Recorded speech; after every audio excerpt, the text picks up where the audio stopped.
এই দিনটির অপেক্ষায় ছিল পুরো জাতি। ৭১-এর মার্চ থেকে যুদ্ধ শুরুর ৯ মাস পর পাকিস্তানি হানাদার বাহিনীর পরাজয় দেখার জন্য দেশবাসী ছিল উন্মুখ। সকাল থেকেই দেশের বিভিন্ন এলাকা থেকে মুক্তিযোদ্ধাদের জিপ ও ট্রাক ঢুকছিল ঢাকার রাজপথে। বহুদিন পর ঢাকায় মানুষের ঢল নামে।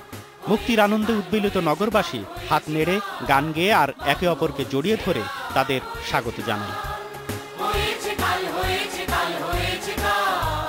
বিকেলে এই দিনে ঢাকায় তৎকালীন রেসকোর্স ময়দানে পাকিস্তানি বাহিনীর পূর্বাঞ্চলীয় অধিনায়ক জেনারেল নিয়াজি মিত্র বাহিনীর সর্বাধিনায়ক জেনারেল জগজিৎ সিং অরোরার কাছে আত্মসমর্পণের দলিলে সই করেন।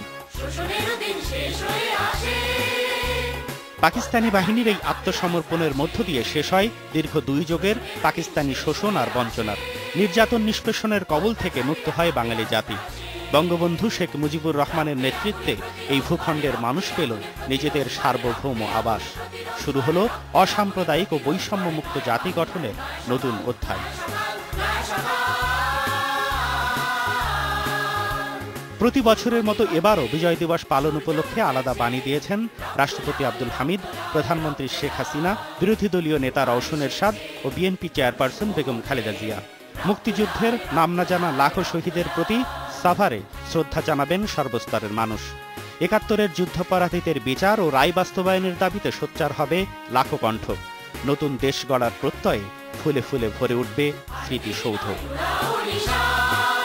সুজন মেহেদী, ইন্ডিপেন্ডেন্ট নিউজ, ঢাকা।